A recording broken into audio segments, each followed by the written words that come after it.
अस्सलाम वालेकुम dear viewers, this is Faisal Ayub और आप देख रहे हैं मेरा यूट्यूब चैनल ब्रेन ट्रांसफॉर्मर। और अब मैं आपको क्वेश्चन नंबर 4 सॉल्व करवाने जा रहा हूं, जिसमें हमें इंफॉर्मेशन क्या गिवन है और हमने करना क्या है। लकीली हमने जो करना है वो हमें बता दिया गया है। कहा जा रहा है फोकस ये है पैराबोला का और इक्वेशन ऑफ डायरेक्ट्रिक्स है x cos alpha plus y sin alpha plus a is equal to 0। अब वो कहता है कि आपने प्रूफ करना है कि x sin alpha minus y cos alpha whole square is equal to 4a x cos alpha plus y sin alpha. ये इस डाटा के कॉरस्पॉन्डिंग इक्वेशन ऑफ पैराबोला बनती है। प्रूफ करना आप लोगों ने। आपको मैंने पहले कहा था कि सबसे आसान इन्फॉर्मेशन ये होती है कि आपको फोकस दिया जाए और डायरेक्ट्रिक्स दे दी जाए। इत्तेफाक की बात है, फोकस भी गिवन है और डायरेक्ट्रिक्स भी गिवन है। तो जब भी फोकस और डायरेक्ट्रिक्स दी जाए तो आपने पैराबोला की इक्वेशन कैलकुलेट करने के लिए एक point P which is called arbitrary point P आपने अज्यूम करना है। तो लिखें late P x, y be any arbitrary point। ठीक हो गया। So by definition PF is equal to PM।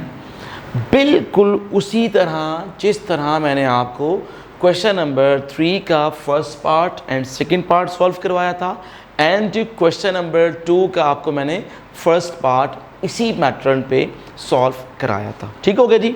सो अब हम आगे मूव करते हैं। We have to find PF and PM। अब हमने जो PF फाइंड करना है उसमें याद रखिएगा P के कोऑर्डिनेट्स x y हैं, जबकि F के coordinates a cos alpha a sin alpha है। तो बी केयरफुल, थोड़ा सा ध्यान से काम करना होगा हमें। स्क्वायर रूट ऑफ ये क्या बनेगा, it's x minus a cos alpha whole square y minus a sin alpha whole square.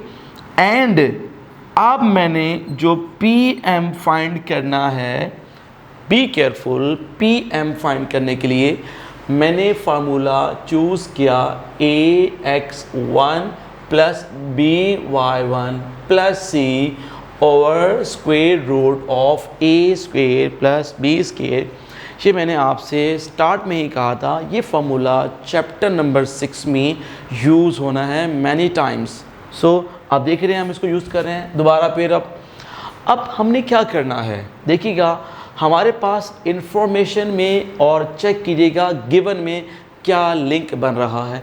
तो cos अल्फ़ा ये कोफिशिएंट ऑफ x है, sin alpha coefficient of y है और a यहाँ पे है, जबकि लाइन में होता है ax plus by plus c0। इसका मतलब है जो कोफिशिएंट ऑफ x एक्चुअली होता है वो a होता है। अब वो a x के लेफ़्ट पे लिखा हो या राइट पे लिखा हो, a तो a होता है। सिमिलरली आप देखिएगा ये राइट पे लिखा है, इट मीन्स ये a का रोल प्ले करेगा, ये b का रोल प्ले करेगा और ये c का रोल प्ले करेगा। अब जिस पॉइंट से हम डिस्टेंस फाइंड करते हैं उस पॉइंट का x कोऑर्डिनेट होता है x1। तो इसका x कोऑर्डिनेट x1 है which is equal to x। तो इसको जब हम इस x से रिप्लेस करेंगे तो कोई फ़र्क नहीं पड़ेगा। Similarly y sin alpha plus a आएगा डिवाइडेड बाय a का square which is cos alpha और b का square which is sin alpha. इसका मतलब ये हुआ है कि यहाँ पर आया है cos square alpha plus sin square alpha. तो ये जो cos स्केयर अल्फ़ा और sin स्केयर अल्फ़ा होता है, इनका सम कितना बनता है 1। इसलिए ये वाली वैल्यू नेक्स्ट स्टेप्स में नहीं आएगी। सो मैं आगे चलता हूँ लेके इसको। लुक एट दिस, ये बनेगा x cos alpha plus y sin alpha plus a। अब इसको ना लिखे तो ज़्यादा अच्छा है, चले मैं इसको नहीं लिख रहा। अंडरस्टूड बात है, 1 बनेगा, 1 का स्क्वायर रूट फिर 1, नो नीड टू राइट। अब मुझे क्या करना है, मुझे लिखना है इक्वेशन 1 बिकम्स, तो देखिएगा जी लेफ्ट पे है P F which is equal to X minus A cos alpha square plus Y minus A sine alpha square whole square root is equal to, और पी एम जो है वो है X cos alpha plus Y sine alpha plus A, ये दोनों के दोनों क्या हैं, इसको मैंने यहाँ पे लिख लिया इक्वल साइन। अब प्रॉब्लम ये है कि स्पेस थोड़ी कम है, तो मैं एक काम करता हूँ कि मैं ये जो लेफ़्ट वाला सारा पोर्शन है इसे मैं अब इरेज कर देता हूँ, सो दैट कि मैं पूरे का पूरा वाइट बोर्ड का पोर्शन यूज़ कर सकूँ, क्योंकि अब इसके अलावा ऑप्शन कोई और नज़र नहीं आ रहा। सो ये मैं सारा ऑप्शन इरेज करने जा रहा हूँ, क्योंकि मुझे जो वैल्यूज़ चाहिए थी वो मुझे वैल्यूज़ मिल चुकी हैं। ये तो मेरा ख्याल है ये भी इरेज कर देता हूँ मैं, क्योंकि आपको समझ आ गया होगा कि करना क्या है। ये भी मैं इरेज कर रहा हूँ। अब मैं इसको प्रॉपर स्टार्ट करता हूँ। देखिएगा यहाँ पे मैं क्या लिख रहा हूँ, स्क्वेयरिंग बोथ साइड्स, जी स्क्वेयर कीजिएगा x माइनस ए कॉज अल्फ़ा इसका whole square, y minus A sine alpha इसका होल स्क्वेयर, और राइट पे है, आपको मैंने पहले भी कहा था अगर मॉड b हो और स्क्वेयर हो तो फिर हम मॉड को रिमूव करके ओनली स्क्वेयर यूज़ कर लेते हैं, ठीक है। अब दोनों साइड्स पे स्क्वेयर्स टर्म्स हैं, उन्हें आप एक्सपेंड कर लें। लेफ्ट पे क्या बनेगा, देखिएगा एक्स का square plus A square cos square minus 2ax cos alpha, Y का स्क्वेयर प्लस ए का square sine square alpha minus 2ay sine alpha is equal to, come on right hand side, इसका square open कीजिएगा, be careful, ये A B और सी के सम का square है तो वो होता है A square plus B square plus C square plus 2ab plus 2bc and plus 2ca होता है। ओपन करें स्क्वायर, जब इसका स्क्वायर ओपन करेंगे तो a is x cos alpha, तो x square cos square alpha, b is y square and sign square alpha, और c is a square. फिर आएगा 2ab, तो 2 time ab this word become 2xy, आप इसको लिख लें sign alpha cos alpha plus 2bc, तो ये बनेगा 2ay और साइन अल्फ़ा और प्लस आएगा 2ca, तो 2ca ये बन जाएगा। अब कुछ टर्म्स इसमें हमारे पास कंबाइन होंगी, कुछ टर्म्स कैंसिल होंगी।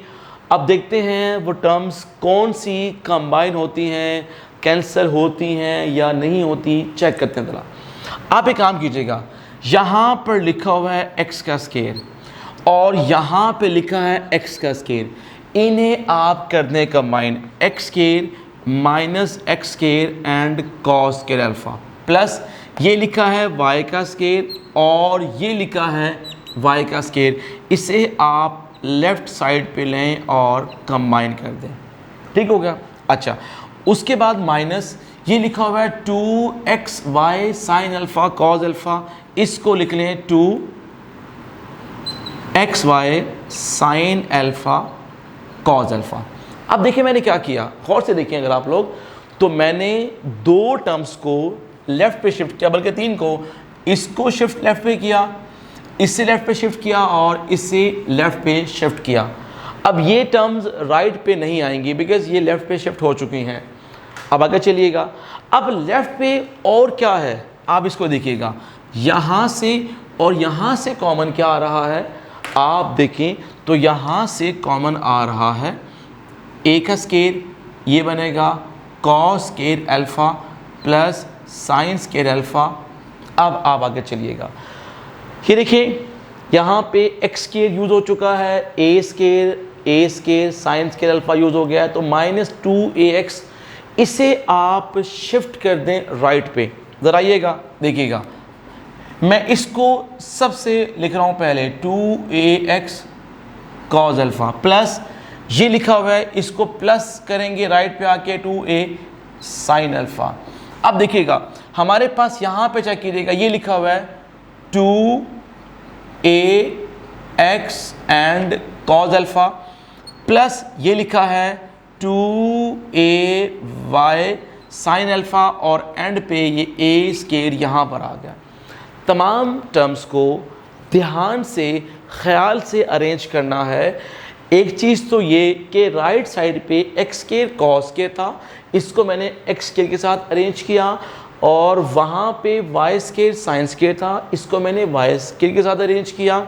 उसके बाद इससे मैंने कॉमन ए स्केयर लिया और यहाँ पर जो टर्म थी 2xy sine alpha cos alpha उसे भी मैंने लेफ़्ट पे स्विच कर दिया। क्लियर हो गई बात? अब देखिए यहाँ से कॉमन क्या आ रहा है, of course X square common आ रहा है, take common, it is 1 minus cos square, Y square is common, it is 1 minus sine square minus 2xy sine alpha cos alpha, और ये बनेगा only A square because cos square plus sine square becomes 1, तो ख़त्म हो गया। उसके बाद देखिएगा आप लोग नोट कीजिएगा कि इन दोनों को अगर ऐड किया जाए तो क्या बनता है, this is equal to 4ax cos alpha and, अब मैं अगर इसको थोड़ा सा आगे लिख दूँ करके तो कोई इशू नहीं है बिकॉज इट्स प्रीवियस टर्म, तो ये बनेगा 2ay साइन अल्फ़ा और plus A square. Look at this, इन दोनों को अगर ऐड किया जाए तो कितना बनेगा, this would become 4ay sine alpha और राइट पे है ए स्केयर। ये देखें ए स्केयर से ए स्केयर क्या हुआ, कैंसिल हुआ।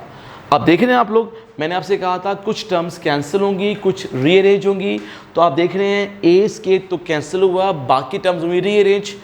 यहाँ पे चेक कीजिएगा, this become x square into 1 minus cos square means sine square, तो ये बनेगा एक्स का स्केयर इंटू साइन का स्केयर, वाई का स्केयर इंटू कॉस का square, 2xy sine alpha cos alpha. Right hand side से अगर आप देखें तो 4a कॉमन आ रहा है, it is x cos alpha plus y sine alpha. अब आप गौर से देखिएगा, ये आपका बन चुका है a square plus b square minus 2ab। इसको आप क्या लिख सकते हैं, you can write x sine alpha y cos alpha whole square बनेगा और राइट पे है 4ax cos alpha plus y sine alpha. Look at this, आप अगर इसको चेक कर लें तो यही वो इक्वेशन थी जो हमने प्रूव करनी थी, जो हमें स्टार्ट में दिया गया था। इस प्रॉब्लम में इशू कहाँ पे आ सकता है, इशू सिर्फ और सिर्फ आएगा टर्म्स को रीअरेंज करने में और टर्म्स को ऐड और सब्ट्रैक्ट जो बनता है वो करने में, और जो टर्म्स आपने कैंसिल करनी है, क्योंकि आप देखें लेफ़्ट पे और राइट पे टर्म्स ज़्यादा हैं, ठीक है, तो जिसको अरेंज करते वक्त आपने ज़रा ध्यान से काम करना है, अदरवाइज़ क्वेश्चन नंबर 4 बहुत आसान था। ठीक है जी, सो नेक्स्ट वीडियो में मैं आपको नेक्स्ट प्रॉब्लम सॉल्व कराऊंगा। थैंक यू वेरी मच, अल्लाह हाफिज़।